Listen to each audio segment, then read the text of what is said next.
Do I get to interview you back? If you'd like. Great. Yeah, I'm not scared of questions. Great. All right. Yeah, this is your seat. Great. Your name is Lauren. Yes. I met you off the internet. Yes. You DM'd me, which I love. And what I'm wondering Okay. is, first, what is your story? Okay. What story do you want? Your story. How did you get to this moment right now? That's a good question. So I had a media fellowship in 2015 in the city, all expenses paid. And the point was to learn and grow in your career. And at the time I wanted to be a broadcast journalist. And that is when I decided I wanted to live in New York. So I produced news in Nebraska for a year, moved here without a job or an apartment, hence me being curious how you came to move here and figured it out. Me too. I had a 10-day sublet, and then I found roommates, signed a lease, got a job a month later, and 9.5 years later, I'm working in tech now, in marketing, and thinking about what I want to build and just doing a little bit of networking, and then here we are. Whoa. What was your mantra going into that move? You don't have a place to stay. That's a good question. So I knew that I had a really good network from doing that fellowship, and I did have a place to stay. I had a 10-day sublet. Okay. So I was I've roughly 10 days to figure this out, and I had a lead in an apartment, which thankfully did work out. And I just kind of was failure's really not an option. I'm just gonna find a job and go from there. How did you think about choosing a job? Did you just take anything you could? It's a good question. So it's really interesting. I had envisioned working in scripted television, so late night television was my goal. But then I found a job through my network of the fellowship I had done.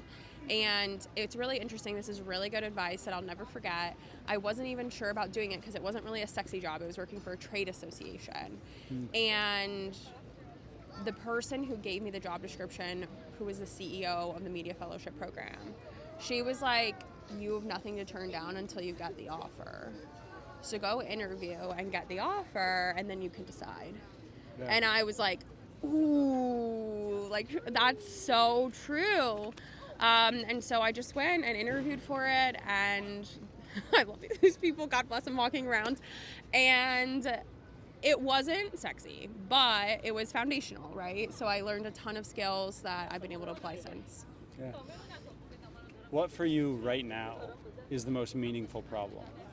It's a good question. I would say there's probably two main problems that I orient myself around solving. One being creating community. I just have witnessed a lot of people in need of more friends to sustain them socially, professionally, spiritually. And so I thankfully have a lot of connections, and so I've kind of endeavored to bring people together. And then the second one is I have been a job seeker for a collective 4 years of my life. For various reasons, and so I have a lot of experience in the job search, and I've just seen how hard it is to do alone. And so kind of tying into community, also helping people understand how to job search and find jobs that fit their values, as opposed to kind of fitting yourself inside the box that a job prescribes to you. What you said in your first problem about you've experienced a lot of people lacking community, Yep. seeking community, not having community. Yep. What is that experience like? What are some examples of? I mean, literally, a friend that I saw a couple weeks ago was you don't know this, but I had a really big falling out with my best friend, who then muddied the waters with all my other friends. You're good. Yeah. I wouldn't have set up here. You're good. And now I've lost all my friends. So if you have any other get-togethers coming up, can you let me know? And I was oh, wow. That's such a tough spot to be in. Lifelong friends we're talking, whole friend group dissolves. Right. Where they haven't built a network like you or I have, where they can just text people whenever. So what's really interesting is the person who was over at my apartment, lovely, outgoing, so kind, arguably knows a ton of people, but her close friendships have dissolved. Yeah. And I don't know what that looks like exactly on her end in terms of building new close friendships, but I'm honored that like she asked me to help her with that. I wonder about this a lot. I feel like there is a lot of community available, but there's not a lot of depth available. And I am thinking about kind of like separating those in my mind because like maybe there are a few people or some people where like, you know, do I join this soccer club or do I go, can I meet somebody for a coffee or something? But I find that like the moments that people find unique are the deep ones. And I wonder more like how you might curate depth instead of community. Yeah, I completely agree. So when I talk about community, I'm actually meaning of depth, of substance. Because I've been in really transactional communities that are more like professional based. So people are there just to network and get ahead in their career. And then meanwhile, like the community that I've put together, it's called Rise and Come Alive. It's for Christian women 21 and older. I think bringing in the faith component helps people be values aligned. And so like the idea is to help people connect over how they want to live their lives as opposed to a goal they're trying to achieve, and then kind of go from there, like living in community. I think people build deeper relationships. Like the best communities are ones where they connect over something other than business even. Like business communities, they race cars together and they eat together and they do this other sport together or something. Yeah. And they connect over those vectors and they happen to have business in common. Like it's a community focused on building the relationship first rather than the business first. Yeah, and I think the other thing that differentiates my community is I don't want to give myself too much credit, but it's also like how I show up and like create an experience.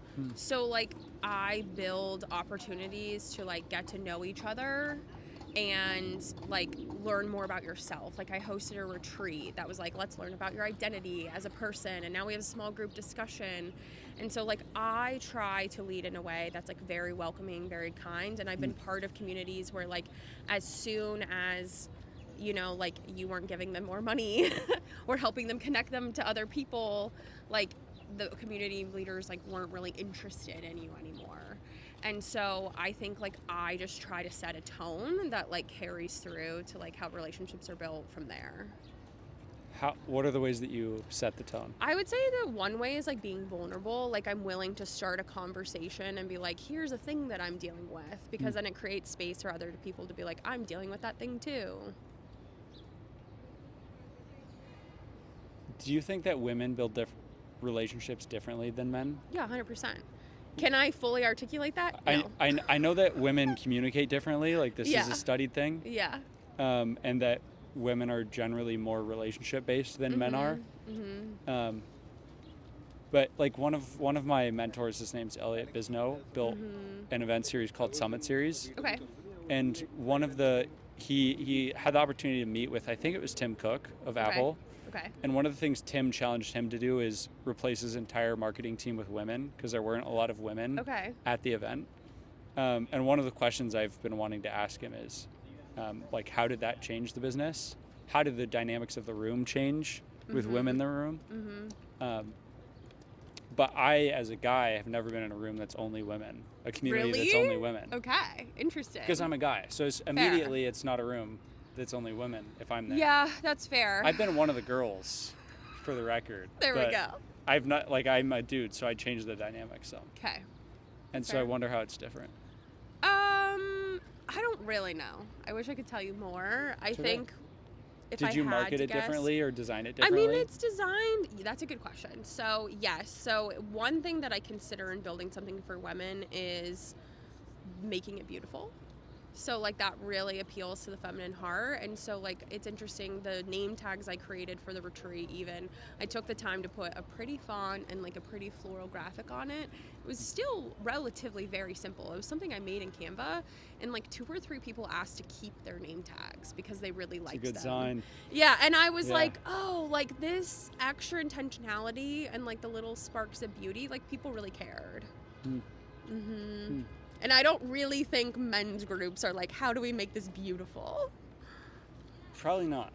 It's probably like, how do you make this sick, dude? Yeah. Yeah, that's interesting. The last question I'll ask you, the last pillar question I'll ask you is, who's the most impressive person that you've ever met? Ooh, that's a really interesting question. Impressive. I'm really bad at superlatives, like picking a specific person. But I can Who's the first person that comes to mind? Like, you're gonna have to edit this because I'm gonna be sitting here thinking. Most people have been thinking. Okay, nice. You're not alone. I guess, like, in terms of, like, what impresses me is, like, staying true to your values, serving other people, and, like, living a life that is, like, fulfilling to you. And so I find that in a lot of, like, teachers that I've had. I have, like, a career coach. Her name's Jenna Viviano Dene that I've worked with, that I really look up to her and what she's built. Also, like, the author Jordan Rayner, he's Christian. He talks a lot about just, like, time management and using your time well to steward, and, like, how to meet, like, big giant goals. And so those are definitely people that I, like, look to. I would say just in all different facets of my life, like, I solve problems in a who, not how capacity. So if I'm trying to solve for, like, I want to do this interview series, I'm going to call you and be like, how did you do it? Or I want to get into television in the South, and, like, I'll call people in Dallas, you know, like, so it just really depends on the category too. Everybody gets their flowers. Tell me about this coach. What do you admire about her? Jenna, I would say what I admired about her is, like, just being a female entrepreneur, like, going out and build something. She's pivoted a couple times in her career, which I really appreciate. Like, she worked for herself, then there was a time period in her life where it made more sense to be full-time, so she went back to, like, an in-house role, and then she was like, okay, this isn't serving me, I'm going to go back to entrepreneurship, and now she's building an outplacement service, which I really appreciate that it helps support the dignity of people who are laid off. Because the idea is that the company maybe has changed their strategy, but you didn't do anything wrong. These are for people who are losing their jobs not due to performance. And so, like, the company is then helping them find their next step because they're acknowledging their role in them losing their job, that it wasn't just the employee's fault. And so I really like what she's building with that as well. Also, like, incredible model, because it's the people that are working hard. Yeah. It's not people that are not performing. So, like, from a business perspective, I'd rather work with the people that are, like, really balling out. Yeah, it's I don't see it as much as I would like to by any stretch of the imagination, but I think outplacement is a really great service to offer. Yeah. Is that one of the things that you've thought about doing to solve the recruiting problem? Outplacement, not specifically. I actually, in the spirit of what Jenna kind of taught me and originally built in terms of, like, career searching, I've kind of followed in those footsteps in terms of, like, helping a lot of people with their resume, their LinkedIn, interviewing. Did you look at my LinkedIn? Only briefly? Cursory. Yes. Okay. Yeah. No details. You can't. You can't you. Quiz me. I have no feedback. That's okay. Sweet. Do you have questions that you wanted to ask me? Yeah. My question for you, I'm gonna have a couple. The first being, what is your dream for your time in New York? Well, an idea I've been playing around a lot with is the people that, like, really make it to the heights of something are one of two categories. They're craftsmen or they're missionaries. They're obsessed with a craft like Steve Jobs was with tech. Okay. Or they're a missionary like Sarah Blakely, who wanted to bring women's clothing to the world. Okay. That's fascinating that you call her a missionary, but okay. Or, like, my girlfriend, I would give that to as well. She had a TBI, traumatic brain injury. Okay. And is building a neuroplasticity clinic. Got it. To help people take their, like, TBI from being a chronic condition to being something that can be cured. Yeah. You can't ever get your brain cells back, but you can get your functionality and, like, ability to be in loud environments and whatever else back. That makes sense. She's a missionary. That's her mission. Cool. So for me, my goal would be to either find my craft or my mission. Yep. And I think the best way of doing that is, like, maximizing my surface area, which is a combination of two things, doing and telling.